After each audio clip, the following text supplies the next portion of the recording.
Hello বন্ধুরা, তোমরা অনেকেই প্রশ্ন করেছো যে বাচ্চাদের 6 মাস মানে অন্নপ্রাশন হয়ে যাওয়ার পরে প্রথম কি খেতে দেব বা কি খাওয়ানো সব থেকে ভালো।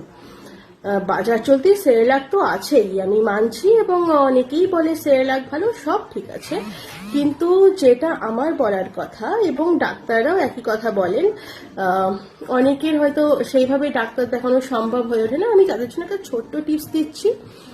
কুমড়ো সিদ্ধ ভাত, একদম ম্যাশ করা, মানে একদম গলা, তলতলে গলা ভাত যাকে বলে, মুসুর ডালের জল বা মুসুর ডাল, একদম মানে ভাত আর ডাল মিশিয়ে একদম ফেনা ফেনা করে যতটা গলানো সম্ভব কুমড়ো সিদ্ধ, এবং সব থেকে একটা উপকারী জিনিস বলছি, লাল আলু সিদ্ধ।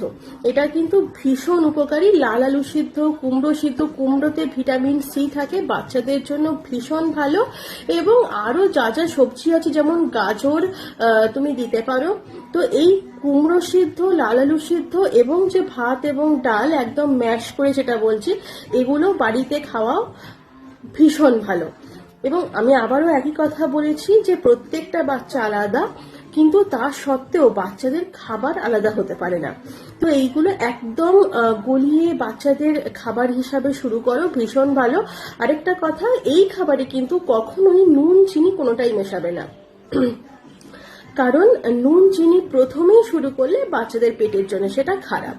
তো 1 বছরের আগে যতটা সম্ভব, অন্তত 10 মাসের জন্য আমি বলবো নুন চিনি বাদ দিয়ে এই সমস্ত সবজি সিদ্ধ, ভাত, গলা ভাত, মুসুর ডাল, মুগ ডাল সব রকম মিশিয়ে যদি খাওয়াতে পারো, এটা ভীষণ ভালো।